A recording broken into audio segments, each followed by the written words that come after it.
오늘 우리에게 주신 하나님 말씀은 고린도전서 9장 11절에서 18절까지의 말씀입니다. 우리가 너희에게 신령한 것을 뿌렸은즉 너희가 너희의 육적인 것을 거두기로 과하다 하겠느냐. 다른 이들도 너희에게 이런 권리를 가졌거든 하물며 우리일까 보냐. 그러나 우리가 이 권리를 쓰지 아니하고 범사에 참는 것은 그리스도의 복음에 아무 장애가 없게 하려 함이로다. 성전의 일을 하는 이들은 성전에서 나는 것을 먹으며 제단에서 섬기는 이들은 제단과 함께 나누는 것을 너희가 알지 못하느냐. 이와 같이 주께서도 복음 전하는 자들이 복음으로 말미암아 살리라 명하셨느니라. 그러나 내가 이것을 하나도 쓰지 아니하였고 또 이 말을 쓰는 것은 내게 이같이 하여 달라는 것이 아니라 내가 차라리 죽을지언정 누구든지 내 자랑하는 것을 헛된 대로 돌리지 못하게 하리라. 내가 복음을 전할지라도 자랑할 것이 없으면 내가 부득불 할 일임이라. 만일 복음을 전하지 아니하면 내게 화가 있을 것이로다. 내가 내 자유로 이것을 행하면 상을 얻으려니와 내가 자유로 아니한다 할지라도 나는 사명을 받았노라. 그런즉 내 상이 무엇이냐? 내가 복음을 전할 때에 값없이 전하고 복음으로 말미암아 내게 있는 권리를 다 쓰지 아니하는 이것이로다. 아멘. 자기 자랑이 없는 겸손한 사역자라는 제목으로 함께 말씀을 나누도록 하겠습니다. 고린도전서 8장부터 바울은 우상의 제물에 관한 질문에 대한 대답으로 믿음이 약한 자가 그 믿음이 떠나지 않게 하기 위해 마땅히 그럴 수 있는 권리를 포기할 줄 알아야 한다고 말합니다. 이어서 9장에서는 바울 자신도 복음을 위해서 자신이 누릴 수 있는 권리를 포기했음을 그리고 포기하고 있음을 말하면서 자기의 자랑은 그 권리를 누리는 것에 있지 아니하고 복음을 위해 그 권리를 포기하는 것에 있으며 더 나아가 그 복음만 붙잡는 것이 유일한 자랑임을 고린도 교회 성도들에게 말해줌으로써 그리스도인으로서 정작 자랑해야 할 것은 자신의 권리를 누리는 것이 아니라 예수 그리스도께서 우리에게 친히 보여주신 유일한 자랑인 복음의 삶, 십자가의 도를 쫓는 삶을 사는 것이 자랑임을 분명히 알고 행하라고 권면하고 있습니다. 오늘 본문은 복음을 전하는 자가 육적인 것을 거두는 권리에 대한 부분마저도 복음의 걸림돌이 된다면 그 권리도 과감히 포기해야 할 것에 대해 설명하고 있습니다. 11절부터 살펴보면 복음 전하는 자가 신령한 것을 뿌렸으니 그 복음 전하는 자를 위해 육적인 것을 거두는 권리도 마땅함을 먼저 말합니다. 바울은 이에 대해 부정적이지 않습니다.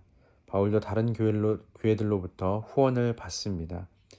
그리고 바울은 여기서 더 나아가 예루살렘을 위해 연보도 부탁을 합니다.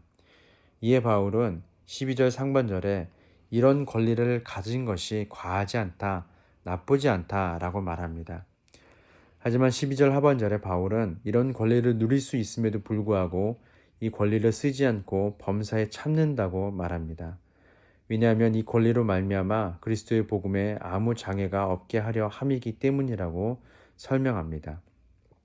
그런데 바울은 앞서 말한 바와 같이 다른 교회에서와 다르게 고린도 교회에 말하고 있음을 보게 됩니다. 그렇다는 얘기는 고린도 교회 안에 이 권리에 대한 문제, 제사의 음식에 관한 문제뿐만 아니라 바울이 사도로서의 권한, 그 권한에 대한 문제를 제기하였고 그 권리를 누리냐 누리지 않느냐에 따라서 사도이냐 사도이지 않느냐라는 판단이 있었을 것으로 추측을 할 수가 있습니다.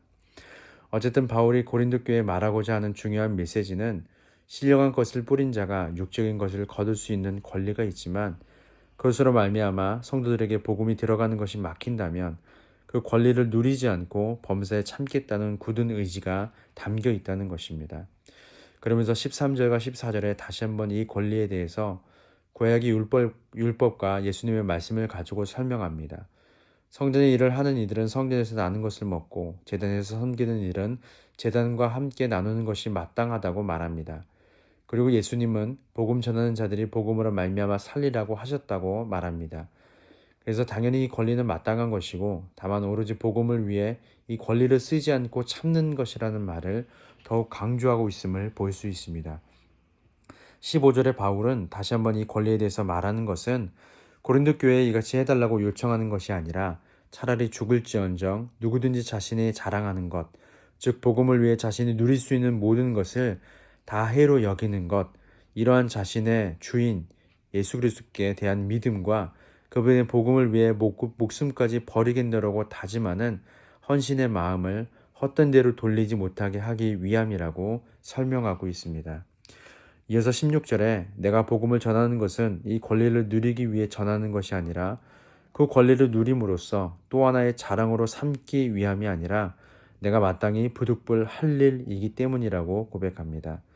그러면서 17절에 자의로 복음을 정하였다면 상을 받는 것, 권리를 누리는 것이 마땅하지만 자신은 자의로 하지 않는다고 해도 사명을 받았기 때문에 그 권리를 누리던 누리지 않던 내가 마땅히 행해야 할 것은 복음을 전하는 것임을 강조하고 있습니다. 그리고 마지막 18절에서 바울은 자신에게 상이라고 여기는 두 가지에 대해서 언급을 합니다. 하나는 복음을 전할 때 값없이 전하는 것, 또 하나는 복음으로 말미암아 얻을 수 있는 권리를 쓰지 아니하는 것입니다. 오늘 우리는 바울이 말하는 이 두 가지 상에 대해서 한번 깊이 묵상하면 좋겠습니다. 복음을 전할 때 값없이 전하는 것, 그리고 복음으로 말미암아 얻을 수 있는 권리를 쓰지 아니하는 것, 이는 단순히 사도로서 사역자로서 복음 전함에 있어 값을 받는다는 의미에 국한되지는 않습니다. 더 폭넓게 해석을 하면 특정한 사역자뿐만 아니라 복음의 삶을 살고 있는 모든 그리스도인에게 해당이 됩니다. 우리는 가끔씩 복음의 삶과 그 열매에 대해서 1차원적으로 생각할 때가 많습니다. 때로는 말씀대로 살기로 결단하면 하루아침에 그 열매가 맺어지기를 바라는 때가 많다는 것입니다. 그리고 복음의 삶을 살아내는 결과 그 열매가 그 일종의 보상이 내게 주어지지 않았을 때 우리는 흔히 이렇게 생각한다는 것이죠. 이게 과연 맞는가? 열매가 없는, 바꿔 말하면 일종의 보상이 없는 이 복음의 삶이 내게 무슨 소용인가? 라고 말합니다. 바울은 그러한 권리마저도 복음을 위해 포기할 줄 아는 삶을 살라라고 권면한다는 것입니다. 우리가 분명히 알아야 하는 것은 내 신앙은 전적인 하나님의 은혜라는 것입니다. 내가 잘나서 믿은 게 아닙니다. 내가 열심을 다해서 믿음을 허락하신 게 아닙니다. 예수 그리스도를 구주로 영접하는 것부터 시작하여서 주님을 만나는 그날까지의 모든 믿음의 삶은 전적인 하나님의 은혜입니다. 그래서 바울은 로마서 1장 17절에서 복음에는 하나님의 의가 나타나서 믿음에서 믿음에 이르게 한다라고 말합니다. 천재는 99%의 노력과 1%의 재능으로 만들어진다고 합니다. 그리스도인은 99%의 은혜와 1%의 결단으로 만들어집니다. 오늘을 살아가는 것도 주의 은혜임을 아는 자는 바울과 같이 자신의 권리를 복음보다 은혜보다 앞서지 않게 여기는 사람입니다. 조금이라도 그 권리로 인해 다른 이가 복음을 듣지 못하게 되고 그 복음으로 인한 은혜를 누리지 못하게 된다면 그 권리는 아무 소용이 없는 것입니다.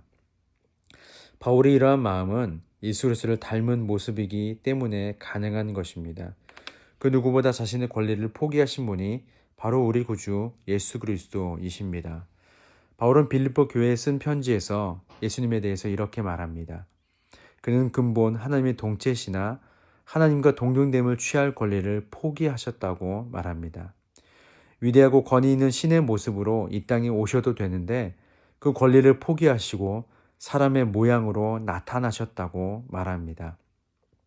예수님은 죄가 없으신데 그 권리도 포기하시고 죄를 짊어지시는 십자가의 고통과 고난과 죽음까지 감당하셨다고 말합니다. 그러면서 2장 11절에 그 이유에 대해서 이렇게 설명합니다.